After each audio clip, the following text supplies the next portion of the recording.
Good evening. This is me, Charan. Welcome to our channel, Charan's Echo. This is channel for everything, entertainment, news, and current affairs also. Okay, right, guys. Very good evening. Thanks once again for all your support and love.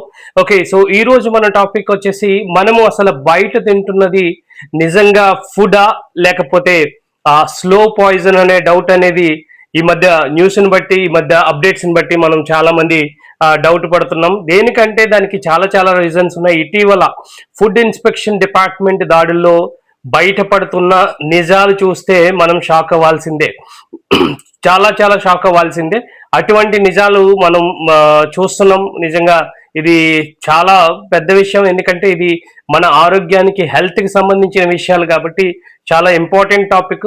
So ఈ topic గురించి మనం పూర్తిగా discuss చేసుకుందాం. అసలు ఎందుకు జరుగుతుంది, ఏ విధంగా కల్తీ జరుగుతుంది అనేది మనం డిస్కస్ చేసుకుందాం. Once again thanks for your cooperation and support. And ఇంకా ఎవరైనా కొత్త వాళ్ళు వస్తే దయచేసి ఛానల్ సబ్స్క్రైబ్ చేయండి. ఓకే, సో ఈ రోజు నిన్న న్యూస్ లో చూస్తే కనుక ఐస్ క్రీమ్ లో కెమికల్స్, రెస్టారెంట్ లో ఎక్స్పైర్డ్ ఐటమ్స్, అదేవిధంగా స్ట్రీట్ ఫుడ్ లో అన్నోన్ మెటీరియల్స్, ఇదంతా మన హెల్త్ కి ఎంత డేంజరస్ అనేది తెలుసా మనకి? ఈ విధంగా చూస్తే ఇది హెల్త్ కి మనం ఎన్నో జాగ్రత్తలు తీసుకుంటాం, ఇంట్లో ఎన్నో డైట్లు ఫాలో అవుతాము యాక్చువల్లీ మన హెల్త్ బాగుండాలని. కానీ ఎప్పుడైతే మనం బయట ఫుడ్ ఏదైనా తీసుకున్నా కూడా లేకపోతే ఏమవుతుందనే భయభ్రాంతులు చెందాల్సిన అవసరం అయితే వస్తుంది. ఎందుకంటే వాళ్ళు ఏమేమి డిఫరెంట్ మెటీరియల్స్ వాళ్ళు మిక్స్ చేస్తున్నారు, అది అసలు why they are mixing different materials ఎందుకు చేస్తున్నారు అనేది దాని ప్రధాన కారణాలు మనం ఇప్పుడు తెలుసుకుందాం. ప్రధాన కారణాలు ఏంటంటే మెయిన్లీ ప్రాఫిట్ కోసం. అయితే చీప్ మెటీరియల్ వాడి వాళ్ళు ప్రాఫిట్ ఎక్కువ పొందాలని, ఇప్పుడు ఫర్ ఎగ్జాంపుల్ ఒక ఆయిల్ ప్యాకెట్ తీసుకుందాం. ఆయిల్ ప్యాకెట్ తీసుకుంటే సన్ఫ్లవర్ ఆయిల్ ఒక ప్రైస్ అయితే ఇంకొక ఆయిల్ తక్కువ రేట్లో ఉన్న ఆయిల్ తీసుకోవడం జరుగుతుంది. సో దానివల్ల ప్రాఫిట్ కోసం, ఎక్కువ ప్రాఫిట్ కోసం చీప్ మెటీరియల్ వాడుతున్నారు. అదేవిధంగా ఒరిజినల్ ఇంగ్రీడియంట్స్ ఖరీదు ఎక్కువ కాబట్టి వాటి ప్లేస్లో చీప్ మెటీరియల్స్ వాడుతున్నారు. అదేవిధంగా సెల్ఫ్ లైఫ్ పెంచడానికి కూడా, అంటే ఫర్ ఎగ్జాంపుల్ మనకి ఈ రోజు చేసింది, for example juice, fruit juice తీసుకుందాం. ఫ్రూట్ జ్యూస్ కలుపుతారు వాళ్ళు. అయితే ఆ ఫ్రూట్ జ్యూస్ నిల్వ ఉండడం కోసం వాళ్ళు సెల్ఫ్ లైఫ్ పెంచడం కోసం కొన్ని డేంజరస్ కెమికల్స్ అనేది వాడటం జరుగుతుంది. ప్రిజర్వేటివ్స్ ఓవర్ డోస్ యూజ్ చేయడం జరుగుతుంది. అదేవిధంగా కలర్ కోసము ఆర్టిఫిషియల్ కెమికల్స్ ని యూజ్ చేయడం జరుగుతుంది. వేస్ట్ ఫుడ్ రీయూజ్, అంటే ఇప్పుడు వాళ్ళు యాక్చువల్లీ ఆ మెటీరియల్, పడాల్సిన మెటీరియల్ ని వాళ్ళు రీయూజ్ కోసం, అది వేస్ట్ చేయకుండా రీయూజ్ కోసం వాడుతున్నారు. ఎక్స్పైర్డ్ ఐటమ్స్ ని మళ్ళీ సర్వ్ చేస్తున్నారు. అంటే మనం తినేది ఫ్రెష్ కాదు, యాక్చువల్లీ ఫ్రెష్ కాదు, పాడైపోయిన మెటీరియల్ తో తయారు చేసింది అనే విషయం మనకు అనేది తెలియదు. ఎందుకంటే సేమ్ ఫ్లేవర్, సేమ్ స్మెల్ అదంతా కూడా సేమ్ వస్తుంది కాబట్టి రీసెంట్ టైప్ కేసు ఎక్స్ప్లెనేషన్ చేసుకుంటే మనం ఐస్ క్రీమ్ కంపెనీస్ లో యాక్చువల్లీ డిటర్జెంట్ లైక్ కెమికల్స్, అదేవిధంగా సింథటిక్ మిల్క్, అదేవిధంగా చీప్ ఆయిల్, అదేవిధంగా stretch mix as well. So ఇవన్నీ కూడా చూస్తే చాలా భయభ్రాంతులు చెందాల్సిన విషయం ఈ మెటీరియల్. ఎందుకంటే మన పిల్లలు ఐస్ క్రీమ్ అనగానే చాలా ఉత్సాహంగా, చాలా ఎంతో ఉల్లాసంగా వాళ్ళు ఐస్ క్రీమ్ బండ్ల దగ్గరికి వెళ్ళడం, లేకపోతే ఐస్ క్రీమ్ ని తీసుకోవడం. ఐస్ క్రీమ్ ఎక్కువ పిల్లలు ప్రిఫర్ చేస్తారు. పిల్లల హెల్త్ అనేది మనం చాలా చాలా ఇంపార్టెంట్ గా మనం పరిగణలోకి తీసుకోవాల్సిన విషయం. ఈ విషయాలు తెలుసుకుని చాలా మంది దీన్ని పిల్లల విషయాల్లో జాగ్రత్తలు తీసుకోవాల్సిన అవసరత అనేది ఏర్పడిందని నేను చెప్తున్నాను. అయితే ఇన్స్పెక్షన్ లో బయటపడింది ఏమంటే ప్రాపర్ మిల్క్ కాకుండా పౌడర్ మిక్స్ వాడుతున్నట్టు, అదేవిధంగా ఆర్టిఫిషియల్ ఫ్లేవర్స్ ఎక్కువగా వాడుతున్నట్టు, హైజీనిక్ కండిషన్ లో వెరీ బ్యాడ్. ఆ కండిషన్ ఎక్కడైతే వాళ్ళు మెటీరియల్ ప్రిపేర్ చేస్తున్నారు, ఐస్ క్రీమ్ ప్రిపేర్ చేస్తున్నారు, ఆ ప్లేస్ హైజీనిక్ గా లేకోకుండా చాలా దరిద్రంగా, చాలా వేరు బ్యాడ్ స్మెల్స్ వచ్చేటట్టు, అదేవిధంగా బొద్దింకలు తిరుగుతున్న విధానం, అవన్నీ చూస్తే గనక మనం తింటుంది ఐస్ క్రీమా నిజంగా, లేకపోతే మిల్క్ నుంచి వచ్చిందా, లేకపోతే ఈ విషయాలు మనకి వాళ్ళు తయారు చేసే మెటీరియల్ బట్టి మనకి తెలియట్లేదు. కానీ అది ఆ లుక్ కానీ, ఆ ఫ్లేవర్ కానీ, ఆ స్మెల్ కానీ ఆ విధంగా వచ్చేటట్టు తయారు చేయడం అనేది జరుగుతుంది. సో దీన్ని బట్టి మనం ఎంత ఈ విషయాలు తెలుసుకుని, లేకపోతే ఈ వీడియో ద్వారా, లేకపోతే వేరు ఈ రిలేటెడ్ వీడియోస్ ద్వారా మనం తెలుసుకుని దాన్ని ఎన్ని జాగ్రత్తలు పడాయి, ఎంత జాగ్రత్త పడాలనేది మనం నిర్ణయించుకోవాల్సిన విషయం. అదేవిధంగా రెస్టారెంట్స్లో ఫర్ ఎగ్జాంపుల్ మనం ఏదైనా సందర్భం వచ్చినా కూడా మనం వెళ్ళి రెస్టారెంట్లో ఫ్యామిలీతో పాటు వెళ్ళి తినడానికి మనం ప్రయత్నాలు చేస్తాం. ఈ రెస్టారెంట్స్లో ఏంటంటే నిజాలు మనం మాట్లాడుకుంటే కనుక యాక్చువల్లీ ఫుడ్ రైట్స్లో బయటపడిన విషయాలు షాకింగ్కి గురి చేస్తాయి ఒక్కొక్కరిని. ఎక్స్పైర్డ్ ఫుడ్ ఐటమ్స్, అప్పుడు ఏదైనా ఫుడ్ ఉంది వాళ్ళకి దానికంటూ ఒక డేట్ అనేది ఇవ్వడం జరుగుతుంది. ఆ డేట్ లోపే మనం అది యూజ్ చేయాలి. ఆ డేట్ అయిన తర్వాత ఆ మెటీరియల్ యూజ్ చేయకూడదు. కానీ స్టిల్ రెస్టారెంట్స్ వాళ్ళు ఆ ఎక్స్పైర్ అయిపోయిన మెటీరియల్స్ని వాడటం జరుగుతుంది.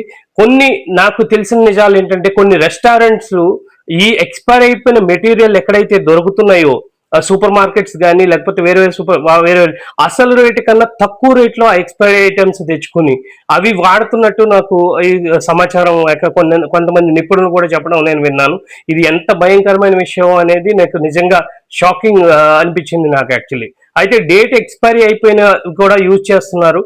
రీయూజ్డ్ ఆయిల్, ఇప్పుడు రీయూజ్డ్ ఆయిల్ ఇప్పుడు ఒక్కసారి యూజ్ చేసిన ఆయిల్ని తీసేయడం కాకుండా అదే ఆయిల్ అంటే 10 సార్లు, ఈ రోజు మొత్తం ఫర్ ఎగ్జాంపుల్ స్ట్రీట్ ఫుడ్స్ ఉన్నాయి. ఆ స్ట్రీట్ ఫుడ్స్ వాళ్ళు రీయూజ్ ఆయిల్ ఏదైతే ఆయిల్ ఉందో ఈ రోజు వాడిన ఆయిల్ రోజంతా వాడిన ఆయిల్ మిగిలితే మళ్ళీ అదే ఆయిల్ రేపు యూజ్ చేయడం అనేది జరుగుతుంది. అంటే అదే ఆయిల్ మల్టిపుల్ టైమ్స్ యూజ్ చేయడం వల్ల దాంట్లో ఉన్న ఏదైతే ఇది ఉందో అది చాలా డేంజర్ గా తయారవడం అనేది జరుగుతుంది.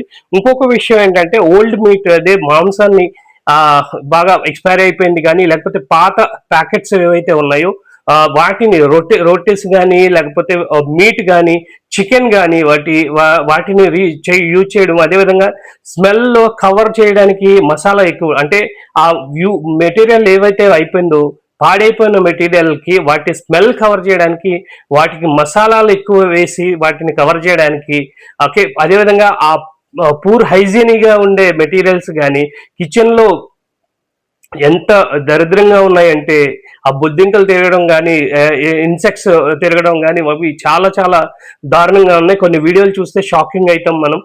అసలు మనం తింటుంది ఫుడ్డా లేకపోతే ఇది స్లో పాయిజన్ అనేది నిజంగా ఈ క్వశ్చన్ అనేది మళ్ళీ మనం చేసుకోవాలి. మీరు రెస్టారెంట్లో టేస్ట్ అనుకున్నది అసలు సేఫ్ కాకపోవచ్చు. కాబట్టి మనం బిఫోర్ మనం వెళ్ళేది ముందు మనం ఇంట్లో తయారు చేసుకుని మనం తినే దానితో పోల్చుకుంటే ఇవి ఎంత డేంజరస్ అనేది మీకు అర్థమవుతుంది. అయితే కామన్ ఎగ్జాంపుల్స్ ఏంటంటే వాటర్ ప్లస్ కెమికల్స్ మిక్స్ చేసి, అదేవిధంగా స్పైసెస్, అదేవిధంగా brick powder, colour chemicals, brick powder కూడా వాడుతున్నట్టు సమాచారం. అది కలర్ కెమికల్స్, అదేవిధంగా honey, sugar syrup, rice, plastic like mixing cases reported, ఇవి చాలా రిపోర్ట్ అయినట్టు మనకి సమాచారం. ఇది ఒక్క చోట కాదు, ఇది ఆల్మోస్ట్ ఎవ్రీవేర్, ప్రతి చోట కూడా జరుగుతున్న విషయాలే. కాబట్టి మీరు ఎంత జాగ్రత్తగా ఎంత అవుట్ సైడ్ ఫుడ్ని మనం ఎంత అవాయిడ్ చేస్తే అంత మంచిది.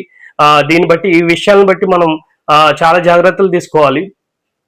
అదేవిధంగా మనం బయట తిని ఫుడ్ మన హెల్త్ని పాడు చేసుకోవడానికి మనం ఇది యాక్చువల్లీ చాలా కంట్రోల్ చేసుకోవాలి. మన ఇంట్లోనే తయారు చేసుకుని మనకు కావాల్సిన ఇంగ్రీడియంట్స్ అన్ని తీసుకొచ్చి మనం ఇంట్లో తయారు చేసుకుని తింటే దానికన్నా హెల్త్గా మించింది హెల్తీ ఫుడ్ అనేది లేదు. కాబట్టి మీరు చేయాల్సింది ఏంటంటే బయట ఫుడ్ తగ్గించండి.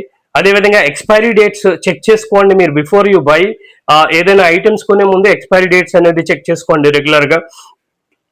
అదేవిధంగా ట్రస్ట్ వర్తి ఏవైతే బ్రాండ్స్ ఉంటాయో వాటిని మాత్రమే వాటి ప్లేసెస్కి మాత్రమే వెళ్ళి మీరు ఐటమ్స్ కొనండి. అదేవిధంగా ట్రస్ట్ వర్తి బ్రాండ్స్ మాత్రమే తీసుకోండి ఎక్స్పైరీ డేట్ చూసి. స్ట్రీట్ ఫుడ్ని అవాయిడ్ చేయండి కంపల్సరీ. ఇది స్ట్రీట్ ఫుడ్ని అవాయిడ్ చేయాలి. ఎస్పెషల్లీ డర్టీ ప్లేసెస్ ఏవైతే ఉన్నాయో వాటి స్ట్రీట్ ఫుడ్స్ని అవాయిడ్ చేయాలి. అదేవిధంగా కంప్లైంట్స్ ఇవ్వండి. ఏదైనా ప్రాబ్లం ఫుడ్ మీరు ఏదైనా అబ్జర్వ్ చేస్తే వాటిని కంప్లైంట్స్ ఇవ్వండి. ఈ మధ్య చాలా మనకి అన్ని మన చేతుల్లోకే వచ్చింది ఫోన్ ద్వారా. కాబట్టి ఏదైనా కంప్లైంట్ ఇవ్వడం మనకి మంచిది. అదేవిధంగా ఇతరులు కూడా ఈ కంప్లైంట్ అనేది ఉపయోగపడేలాగా ఉంటుంది. మన హెల్త్ మన చేతుల్లో ఉంది కాబట్టి దాన్ని మనమే కాపాడుకోవాలి. అయితే మనం జాగ్రత్తగా లేకపోతే వాళ్ళు ఎప్పటికీ మారరు. ఎవరైతే ఈ వెండర్స్ ఉన్నారో, ఫుడ్ వెండర్స్ ఉన్నారో, సో మనం జాగ్రత్తగా ఇలాంటి కంప్లైంట్స్ లేకపోతే వాళ్ళు ఎప్పటికీ జాగ్రత్త పడరు. వాళ్ళు జనాలు ఎలాగైతే అలవాటు అయిపోయారో వాళ్ళు కూడా అదే అలవాటు అయిపోయారు. కాబట్టి దయచేసి కంప్లైంట్ చేయండి ఏదైనా ఉంటే. ఈ వీడియో మీరు నచ్చితే దయచేసి షేర్ చేయండి. అందరికీ ఇది అవేర్నెస్ కోసం ఉపయోగపడాలి. అవేర్నెస్ కోసం మాత్రమే ఈ వీడియో చేస్తున్నాను. దయచేసి ఈ వీడియోని షేర్ చేయండి. అదేవిధంగా మీ అందరూ కూడా ఇలాంటి వీడియోస్ చేసి జనాలకి ఒక అవగాహన అనేది కల్పించాలి దయచేసి. ఓకే, ఇది ఇంకా మీ ఉద్దేశాలు ఏమైనా ఉంటే కామెంట్స్ ద్వారా తెలియజేయండి. ఇంకా నెక్స్ట్ టాపిక్ ఏ వీడియో మీద చేయాలనేది దయచేసి మీరు తెలియజేయండి. Thank you for watching once again. Me Charan signing off. జై హింద్.